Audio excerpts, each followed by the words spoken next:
November 6th, 2024. It's about 6 in the morning here at the Hotel Orloff here in chilly Rural Retreat, Virginia. It's about 38 degrees outside right now.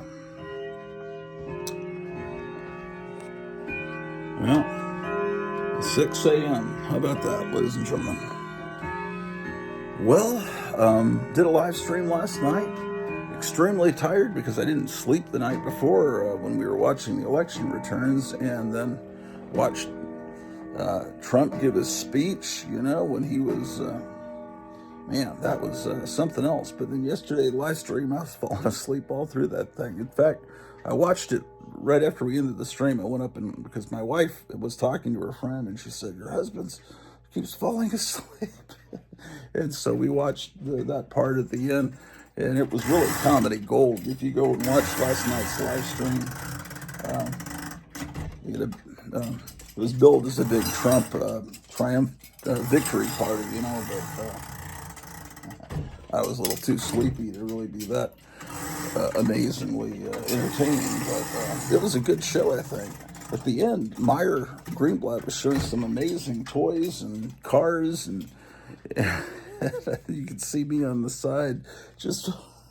It's really actually pretty funny. Sometimes bloopers and snafus can wind up being classic moments. How many people fall asleep on live streams? I've never seen it happen. You see it first here on the Orloff Inspirational Network.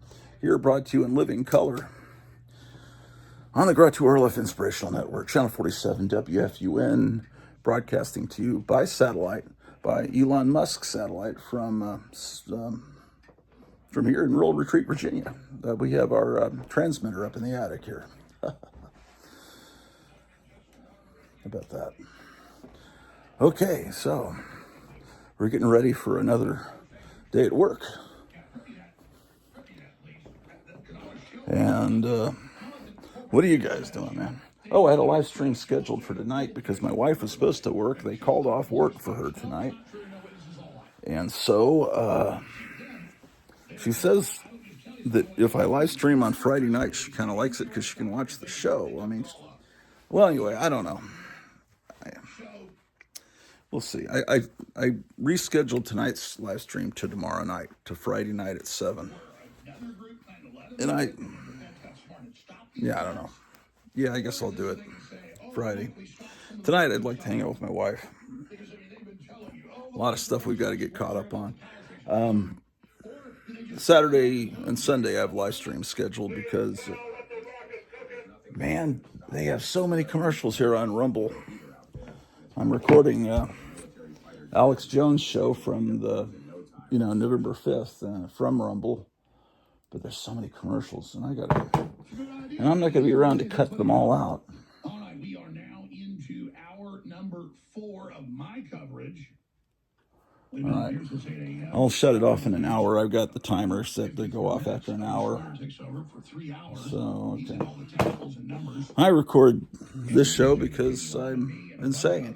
Actually, his show is only supposed to go for another week and a half. I think they're going to auction off all his equipment, his set, the name. Hopefully, someone like Elon Musk. In fact, someone approached Trump in a crowd about a week ago and said, "Would you buy Alex Jones' studio and then let him continue on?" And he kind of shook his head like, "Oh, that's a good idea." But anyway, hopefully, Alex Jones says he's going to keep going, even if they take all his stuff from him.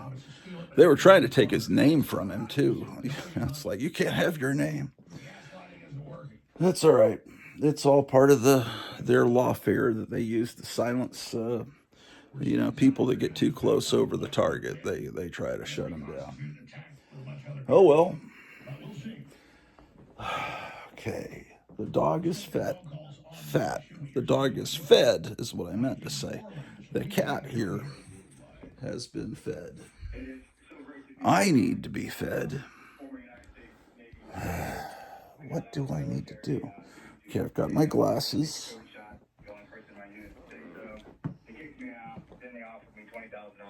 I've got my sponge and washcloth to wash myself.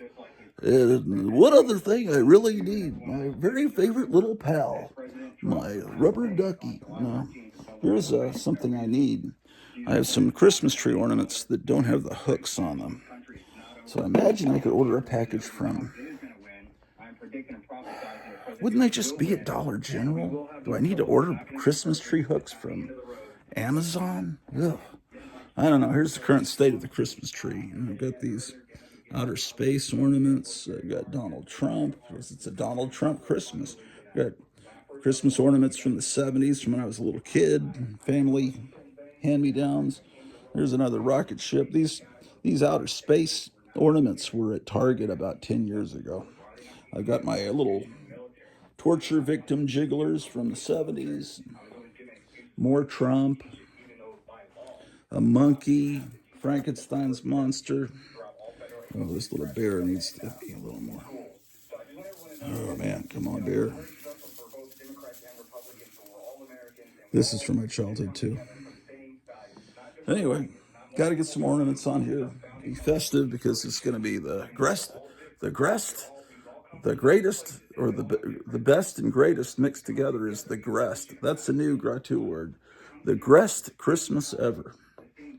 The grest Christmas ever. It's a new one, man.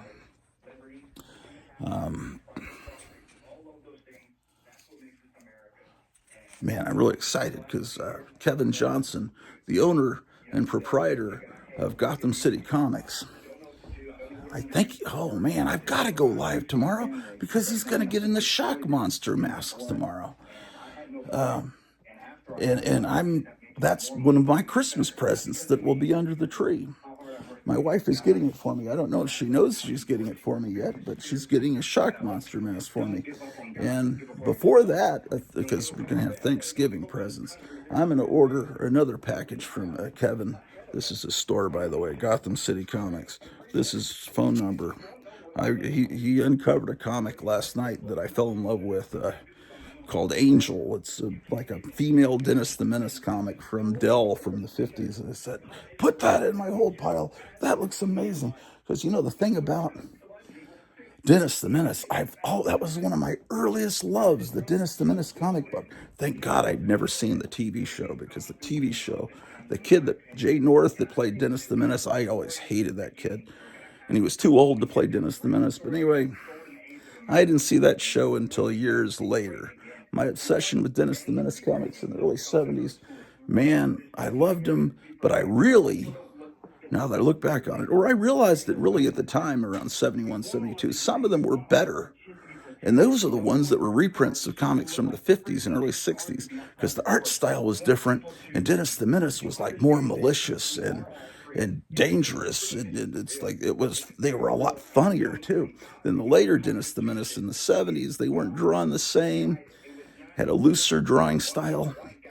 You could tell it was a different artist, and Dennis the Menace was just a little more wholesome, and it's like you learned lessons, and Dennis the Menace didn't do anything that was just unbelievably atrocious.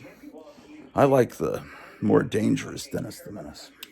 I'll show you some Dennis the Menace comics on the next live stream. Then you'll know what I'm talking about. Dennis the Menace, forbidden from me by my ex-school teacher mom, because she let me buy him, but she was reluctant because she said Dennis the Menace didn't speak with proper grammar. She didn't like me watching the Three Stooges because, I might imitate that stuff. But the stuff you forbid a kid from reading, they want it even more. And Famous Monsters, of course, and, not letting me get those Famous Monsters comics when I was a kid has turned into, I don't think my mother realized what would happen. I guess she thought I'd have nightmares. That's ridiculous. No, I don't think I've ever had a nightmare based on a horror movie. Seems like I had a nightmare last night, but what was it about? It's funny how that stuff gets flushed out of your mind, man. Am I late for work? Almost. I need to go. Okay. Turn the lights off.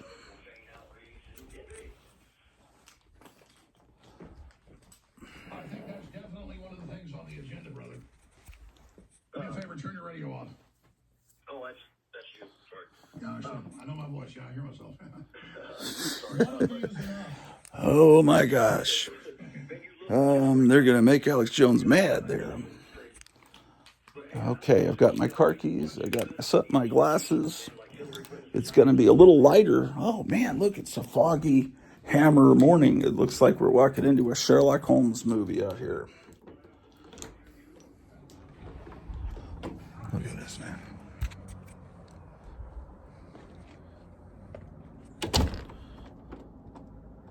Okay, here's my OCD. I got to keep rechecking the doorknob.